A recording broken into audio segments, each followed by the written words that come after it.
আলাইকুম। আশা করছি আপনারা সবাই অনেক ভালো আছেন।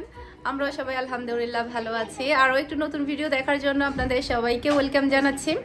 তো এখন হচ্ছে সন্ধ্যা, তো এখন যাচ্ছি আমার একটা ফুফির বাসায়। তো অনেক দিন ধরে আমি যাব করছিলাম, তবে আমার যাওয়াই হচ্ছে না। ফুফিও বারবার বলছে তুই যে যা বিজনেস শুরু করছিস আমার বাসায় তোমরা আসতেই পারবি না। তা আসলে প্রতিদিন কোনো না কোনো কাজের কারণে কিন্তু আমি যেতে পারছি না। অনেকবার যাওয়ার জন্য প্ল্যান করেছি। আর যখন আমি নতুন কোনো ড্রেস সেলাই করি তখনই আমি যখন নতুন একটা এই ড্রেসটা নেই, যখন আমি ফুফির বাসায় যাই বা আমাদের বাসায় যাই, সব সময় আমি ফুফির বাসায় যাওয়ার জন্য সেলাই করি। কিন্তু কোনো সময় দেখা যায় কি আমি ওই ড্রেসটা পরে যেতে পারি না। তো আজকেও একটা আমি নতুন ড্রেস পরেছি পাকিস্তানি, সেটা আমি ফুফির বাসায় যাওয়ার জন্য সেলাই করেছিলাম। চিন্তা করছি আজকে এটাই পরে যায়। টেলারের কাছে ছিল, টেলার থেকে নিয়ে এসে তারপরে আমি পরেছি। তো এর আগে কিন্তু আপনারা ভিডিও দেখেননি, ফুফিকে কিন্তু অনেকবারই দেখেছেন। তবে ফুফির বাসায় আজকে আমি অনেক দিন পরে যাচ্ছি। তো আশা করছি আজকের ভিডিওটা আপনাদের সবার কাছে ভালো লাগবে। তো আমি যাচ্ছি, মেরিন যাচ্ছে, তারপরে ছোটো ফুফিও যাচ্ছে, ফাহাও যাচ্ছে, আমরা সবাই মিলে যাচ্ছি একসাথে। তো পুরো ভিডিওটা আপনারা আশা করছি এনজয় করবেন। আর যারা এখন আমার ইউটিউব চ্যানেলটি সাবস্ক্রাইব করেননি, প্লিজ আমার চ্যানেলটি সাবস্ক্রাইব করে নেবেন। আর ভিডিওর মধ্যে একটা লাইক দিতে ভুলবেন না।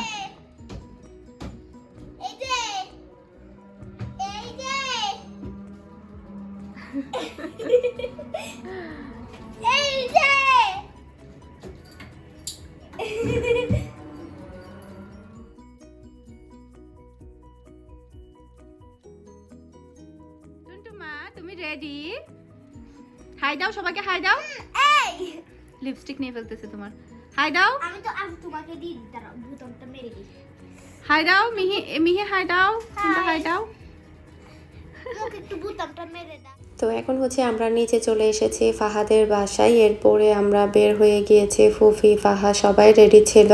আমরা আসার পরপরই বের হয়ে গিয়েছে। আর এখন যেহেতু শীতকাল, সেক্ষেত্রে টাইম অনেক কম থাকে। আর এই বাসার ফুফির ফ্ল্যাটের পাশের ফ্ল্যাটটা আসলে এত সুন্দর করে বাহিরে সাজিয়েছে, আমি তো দেখে পুরো অবাক। এর আগেরবার যখন এসেছিলাম এত সুন্দর করে সাজায়নি, আমার ঠিক মনে পড়ছে না। ওইবারের চাইতে এবার কিন্তু অনেকটা ডিফারেন্ট দেখেছি। আর ফুফিও দেখলাম ওনার পুরো ফ্ল্যাট অনেক চেঞ্জ করেছে, কালার, পেন্টিং অনেক কিছুই চেঞ্জ করেছে আগের বারের চাইতে। আগের বারে শুধু একটা কালার ছিল, এবারে ডিফারেন্ট কালার করে তারপরে সুন্দর করে পেন্ট করেছে। তো আমাদের এখান থেকে যেহেতু কাছে, খুব একটা বেশি সময় লাগেনি, আমরা তাড়াতাড়ি চলে এসেছি। এরপর আমরা এখন টেবিলে বসেছি, সবাই গল্প করছি। আর টেবিলের মধ্যে অনেকগুলো বাদাম, তারপরে হচ্ছে কি বলে বুট ভাজা, এরপরে হচ্ছে কি বলে এটাকে আলু বোকারা, শুকনা যে আলু বোকারা থাকে ওই আলু বোকারা ছিল, তারপর মধু ছিল, বিভিন্ন টাইপের খাবার ছিল। তো আমরা গল্প করছিলাম আর হচ্ছে খাবার খাচ্ছিলাম, সবগুলো একটা একটা করে টেস্ট করছিলাম। এটা হচ্ছে আলু বোকারা, আমার কাছে এটা অনেক বেশি ভালো লেগেছে। আমি এরকম শুকনা আলু বোকারা আমি এর আগে কখনো খাইনি, আজকে ফার্স্ট টাইম আমি টেস্ট করে দেখেছি, বেশ ভালোই লেগেছে। আমি দেখি এটা সুপার শপ থেকে কিনে নিয়ে আসবো যদি মুদির দোকানে না থাকে। বেশ মজার ছিল, আপনারাও চাইলে ট্রাই করতে পারেন। আর আলু বোকারা তো নর্মালি অনেক বেশি হেলদি একটা খাবার, সকালের দিক দিয়ে বাদাম, তারপরে বিভিন্ন রকমের ড্রাই ফ্রুটগুলো যদি খাওয়া হয় তখন শরীরের জন্য কিন্তু অনেক বেশি ভালো। তো এগুলো নাকি আঙ্কেল, তারপরে ফুফি, ওনারা সবাই খায়। আর এদিকে ফুফি আমাদের জন্য নাস্তা তৈরি করছে। এগুলো হচ্ছে পাক্কন পিঠা। আমাদের চট্টগ্রামে পাক্কন পিঠাটা এই স্টাইলে তৈরি করে, পাতলা করে তৈরি করে, এরপরে হচ্ছে একটা কাটার থাকে, ওটা দিয়ে বিভিন্ন সাইজের কেটে ফেলে। চট্টগ্রামের বাহিরের চট্টগ্রামের পাক্কন পিঠাটা একটু ডিফারেন্ট। চট্টগ্রামের বাহিরে হচ্ছে ছোট ছোট করে ফুল তৈরি করে নকশি করে তৈরি করা হয়, আর আমাদের চট্টগ্রামে একটু এই টাইপের করে তৈরি করা হয়। এর আগেও আমি আপনাদের সাথে শেয়ার করেছিলাম যে আমাদের চট্টগ্রামে কীভাবে পাক্কন পিঠাটা তৈরি করে। আর এই পাক্কন পিঠাটাও কিন্তু সহজ পদ্ধতিতে তৈরি করা যায়, আর খেতেও মাশাআল্লাহ অনেক বেশি ভালো। আর এটা সম্পূর্ণ চিনি ছাড়া তৈরি করেছে, রাব দিয়ে খাওয়ার জন্য। রাবটা হচ্ছে খেজুর গুড়, থাকে না খেজুর, রস থাকে না, রসটাকে যখন জাল করতে করতে যখন ঘন হয়ে যায়, কালারটা চেঞ্জ হয়ে যায়, তখন ওটাকে রাব বলা হয় আমাদের চট্টগ্রামের ভাষায়। আমরা সাথে ফুফি অনেক বেশি ব্যস্ত হয়ে গিয়েছে, নাস্তা তারপরে এদিকে রান্না বান্না সব মিলিয়ে অনেক ব্যস্ত সময় গিয়েছে ফুফির। এর মাঝে কিন্তু ফুফি আমাদেরকে অনেক বেশি টাইম দিয়েছে, আমরা অনেকক্ষণ অবধি গল্প করেছি। আর আমরাও একটু তাড়াতাড়ি এসেছিলাম। এখন যেহেতু সন্ধ্যা হলেও কিন্তু মানে এখন যেহেতু শীতকাল 5টার দিক দিয়ে দেখা যায় সন্ধ্যার আজান দিয়ে দেয়, তো আমরা যেহেতু সন্ধ্যার পরপরই চলে এসেছি সেক্ষেত্রে অনেকক্ষণ অবধি টাইম ছিল আর অনেক গল্প করেছি। আর আমরা যখন একসাথে হই তখন আসলে অনেক বেশি গল্প করা যায় আর অনেক মজাও করা যায়, যেটা কিনা সবাই শুনলে হাসবে। আমরা কত রকমের কথা বলি আর হাসাহাসি করি। আর ফুফি কিন্তু নর্মালি অনেক বেশি মজার মানুষ, মানে অনেক হাসাই সবাই। আমার ফুফিরা সবাই অনেক বেশি মিশুক, আমি এটা সবসময় বলে থাকি। আর আমার ভিডিওতে কিন্তু ফুফিকে আপনারা অনেকবারই দেখেছেন, কিন্তু ব্যস্ততার কারণে আমার অর্ডারের চাপের কারণে আমার আসা হয়নি। সব সময় আসলে আসবো করে প্ল্যান করি, কিন্তু কোনো সময় দেখা যায় টাইমটা ঠিক করা হয় না। আজকে একদম হুট করেই আমি মানে ছোটো ফুফি ফোন করেছিল, বলছে আজকে যাবি? আমি বলেছি হ্যাঁ ঠিক আছে আজকে যাব, কারণ আজকে যেতে না পারলে আমি পরবর্তীতে যেতে পারবো না, কারণ অনেকগুলো অর্ডারের শিডিউল ছিল আমার সামনে। আর আমার কাছে অনেক বেশি ভালো লেগেছে পাক্কন পিঠা দিয়ে, রাব দিয়ে। আমি আসলে আমাদের চট্টগ্রামের ভাষায় বলছি রাব। চট্টগ্রামের বাহিরে মানে নোয়াখালীতে আর কি, আমার শ্বশুরবাড়িতে এটাকে কি বলে আমার ঠিক মনে পড়ছে না, তবে আমাদের চট্টগ্রামের রাবই বলে, সেজন্য আমি রাবই বলছি। তো অনেক বেশি মজার লেগেছে। আমি প্রায় 3টা খেয়েছি পিঠা, আর পিঠাগুলো অনেক বেশি মজার ছিল। আর দেখা যায় কি চিতল পিঠাও কিন্তু রাব দিয়ে খাওয়া হয় আমাদের, মানে আমার শ্বশুরবাড়ির ওদিকে আর কি। হ্যাঁ, নোয়াখালীতেও কিন্তু চিতল পিঠা মানে এই রাব দিয়ে তৈরি করা হয়। আমি পরপর 3টা খেয়েছি, এত বেশি মজা হয়েছে। আর প্রত্যেকটা খাবার কিন্তু অনেক বেশি মজা হয়েছে। আর এখানে কিন্তু ফুফি দেবরও আছে, উনি সন্ধ্যায় নাস্তা করতে এসেছিল, তো উনি সহ আমরা সবাই মিলে একসাথে সন্ধ্যার নাস্তাটা করছি। আর এই পাকন পিঠাটা কিন্তু ফ্রোজেন ছিল, মানে তৈরি করে ডিপ ফ্রিজে রেখে দিয়েছিল, ওখান থেকে বের করে সরাসরি ফ্রাই করে নিয়েছে। খুবই সুন্দরভাবে কিন্তু ফুলেছেও। আমি এরকম বাসায় তৈরি করে ডিপ ফ্রিজে রেখে দেবো, কারণ দেখা যায় কি সব সময় সন্ধ্যার সময় নাস্তা তৈরি করতে ইচ্ছে করে না, কিংবা কোনো গেস্ট আসলো তখনও কিন্তু তৈরি করা যায়। আর অনেক মজার একটা চা খেয়েছি আমি, যেহেতু চা পাগল, চাটা যদি একটু মজার হয় তখন আমি অনেক বেশি হ্যাপি হয়ে যাই। আর চাটা খেয়ে আমার বেশ ভালো লেগেছে। আর ফুফি হচ্ছে নতুন কিছু ফার্নিচার তৈরি করেছে। ফুফির আগের খাটটা এরকম ছিল না, আর একটু ডিফারেন্ট ছিল। এটা নাকি বলিরহাট থেকে তৈরি করেছে, কিন্তু এত সুন্দর হয়েছে কালার টালার সব মিলিয়ে। আমার খাটগুলো কেন এরকম করলো, আমার ফার্নিচার পুরাই ব্ল্যাক করে ফেলেছে দোকানদার।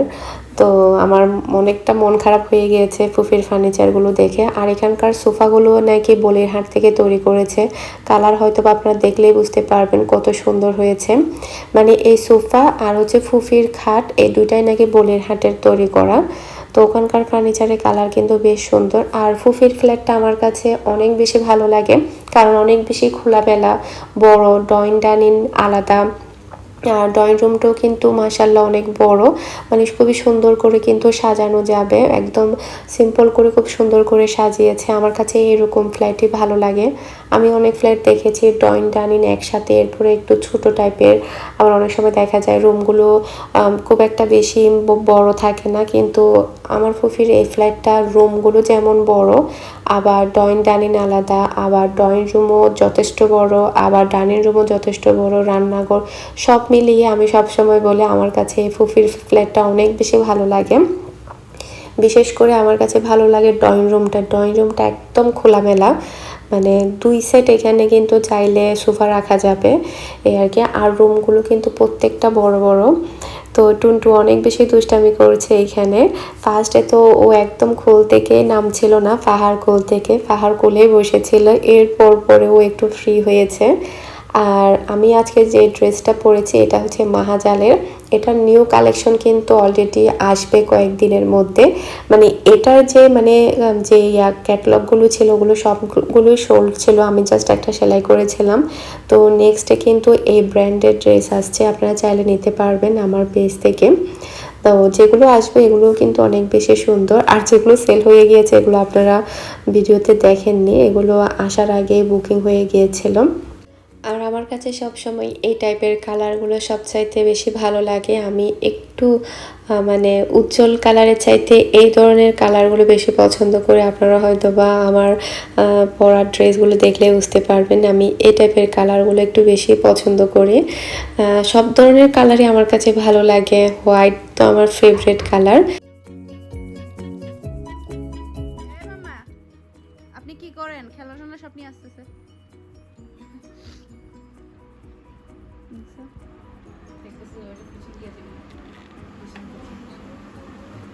ইয়ার ফিশগুলা কই?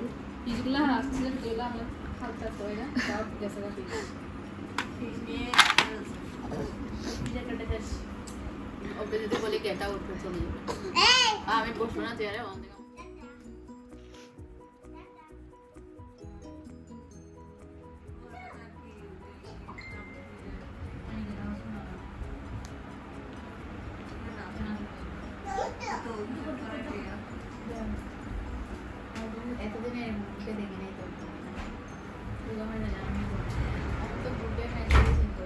তো সবা কেন করেন?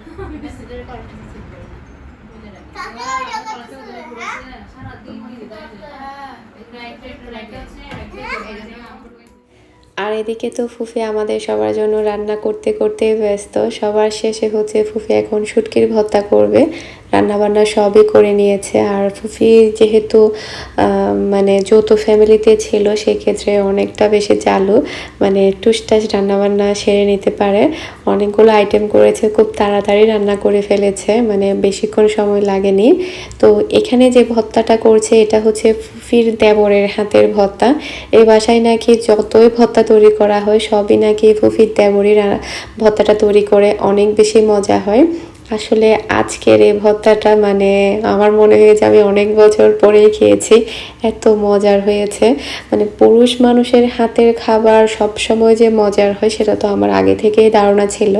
আর দেখতেই পাচ্ছেন অল্প সময়ের মধ্যে ফুফি এখানে কতগুলো আইটেম তৈরি করেছে। গরুর মাংস, চিংড়ি মাছ, মুরগির মাংস, পাবদা মাছ, তারপরে শুটকি রান্না করেছে। এরপরে এখানে হচ্ছে ফুফির দেবরের হাতের শুটকির ভর্তা, এটা হচ্ছে চিংড়ি শুটকি আর হচ্ছে লটিয়া শুটকি। এত এত সুস্বাদু ছিল, আমি প্রায় অর্ধেকটা ভাত কিন্তু এই শুটকির ভর্তা দিয়ে খেয়েছি। আর পেঁয়াজগুলো এত সুন্দর করে কেটেছে, ধনে পাতা, ঝাল সব মিলিয়ে জাস্ট অসাধারণ ছিল। আমার কাছে খুবই খুবই ভালো লেগেছে। শুধু আমি না, সবাই অনেক বেশি পছন্দ করেছে। উনি নাকি সব সময় ভর্তা তৈরি করে, মানে ভর্তা তৈরির দায়িত্ব নাকি ওনার হাতেই। তো এখন হচ্ছে আমরা সবাই মিলে খাবারটা খাচ্ছি। সবাই বাসার মধ্যে চলে এসেছে, আমাদের আসতে প্রায় 11টার পরেই হয়েছে। আমরা গাড়ি পেয়েছিলাম 11টা 10-15 মিনিটই হয়েছে, তখন গেট বন্ধ করিনি, তো আমরা তার আগে এসেছি। তো অনেক বেশি ভালো লেগেছে, অনেক দিন পরে ফুফির বাসায় গিয়েছি, আর বেশ অনেক দিন একটু চাপ যাচ্ছিল, সেক্ষেত্রে একটু ঘুরে এসে বেশ ভালোই লাগছে। আর সামনে আমার আরও বেশি চাপ আছে, তো শুধুমাত্র আজকে আমার অর্ডার ছিল না, চিন্তা করেছে আজকে যদি আমি যেতে না পারি তাহলে বোধহয় আমি সামনে আর যেতে পারবো না, কারণ আগামী কয়েকটা দিন আমার অর্ডারগুলো বুকিং আছে, সেক্ষেত্রে দেখা যাবে আমার বেরও হওয়া হবে না। আর দেখা যায় কি যেদিন অর্ডারের কাজ থাকে সেদিন অনেক বেশি টায়ার্ড লাগে, সে কারণে কিন্তু দেখা যায় যদি কোথাও যেতেও ইচ্ছে করে তখন আর ভালোও লাগে না, এই আর কি। আর এর মধ্যে কিন্তু আমার 2 লক্ষ সাবস্ক্রাইব হয়ে গিয়েছে আপনাদের সবার ভালোবাসা আর দোয়ার কারণে। আপনারা আমাকে এতটাই সাপোর্ট করেছেন যেটা আমি কখনো কল্পনা করিনি, সেটা আপনারা আমাকে বাস্তবে দেখিয়ে দিয়েছেন। Thank you so much. আর থ্যাংক ইউ শব্দটা খুবই ছোট, আসলে আপনাদেরকে আমি অনেক বেশি পছন্দ করি, যারা কিনা আমাকে ভালোবেসে এত দূর অবধি নিয়ে এসেছে। আপনারা সবাই আমার জন্য দোয়া করবেন। আর সেলিব্রেশনের ভিডিও তো থাকছেই, ইনশাল্লাহ আগামীকালকে আমি সেলিব্রেশন করব, কেক তৈরি করব, সে সাথে ঘরের মানুষ আর কি আমরা যারা আছি সবাই মিলে একটু আনন্দ করব। আর আপনারা তো সাথে আছেনই, আর আমার জন্য দোয়া করবেন যাতে করে আমি সামনে আপনাদের সাথে নিয়ে আরও অনেক দূরে এগিয়ে যেতে পারি। আর হ্যাঁ, বাংলাদেশে কিন্তু আসার পরে আমি সিলভার প্লে বাটনটাও কিন্তু লাগিয়েছি, আপনাদের সাথে তখন আসলে শেয়ার করা হয়নি, একটু রাতের মধ্যে একদিন হুট করে লাগিয়েছিলাম। তো আমি অনলাইন থেকে যে ওয়ালমেটগুলো অর্ডার করেছিলাম সেগুলোও কিন্তু লাগিয়েছি, আমার রুমেও লাগিয়েছি, মিহির রুমেও লাগিয়েছি, এরপরে ড্রয়িং রুমেও লাগিয়েছি। আসলে যখন লাগিয়েছিলাম তখন পুরো ড্রয়িং রুম আমার খালি, এখনও আমার সোফাটা আসেনি। সোফাটা আসলে একেবারে একটা দেখাবো। আর অনেকে হোম ট্যুর দিতে বলছিল, আসলে হোমটা এখনও ঠিকভাবে ট্যুর দেওয়ার মতো আমি এখনও সাজাইনি। সাজাতে কিন্তু টাইম লাগে প্রচুর, যেহেতু নতুন বাসা সেজন্য। তো একটু সুন্দর করে সাজিয়ে নিয়ে সোফাটা নিয়ে আসি, এরপরে কিছু জিনিসপত্র রাখি, শোপিস, তারপর ওটা সেটা, তারপর ইনশাল্লাহ আপনাদের সাথে সুন্দর একটা হোম ট্যুর দিব। আর আপনারা সবাই আমার জন্য দোয়া করবেন, আমাকে সাপোর্ট করবেন। আর আপনাদের সাথে শেয়ার করি আমার সিলভার প্লে বাটনটা, যেহেতু আমার 2 লক্ষ সাবস্ক্রাইব হয়ে গিয়েছে। আমি ড্রয়িং রুমে লাগিয়েছিলাম। এই যে আমি ব্যাক ক্যামেরাটা একটু দিচ্ছি, এই যে আমার সুন্দর সিলভার প্লে বাটন। আমি এখানে 2টা ওয়ালমেট দেওয়ার জন্য এখানে করেছি। পরে দেখা গিয়েছে এই সেম সাইজের এই ম্যাটটা এদিকে আসছে না, মানে এটার এই সাইডে চলে আসছে, যার কারণে আমি এই সাইডে কিছুই দেইনি। আমি এখানে একটা ছোট্ট একটা শো পিস দিব, দেখা যাক এটার সাথে কি ম্যাচিং হয়। তো ওমান ব্লগারকে কিন্তু আপনারাই বানিয়েছেন, এখন ওমান ব্লগারকে অনেকেই চিনে। আমি যখনই বাহিরে যাই আমাকে শুধুমাত্র আমার চোখ দেখে আমাকে অনেকেই চিনতে পারে। বোরকা পরা থাকে, মাস্ক পরা থাকে, তারপর আপনারা চিনতে পারেন শুধুমাত্র আপনাদের ভালোবাসার কারণে। এই ওমান ব্লগার কিন্তু এমনিতেই হয়নি, আপনাদের সাপোর্ট আর ভালোবাসার কারণেই হয়েছে। সবাই আমার জন্য দোয়া করবেন, সবাই ভালো থাকবেন। আজকের ভিডিওটা আমি এখানেই শেষ করে দিচ্ছি। আসসালামু আলাইকুম, আল্লাহ হাফেজ।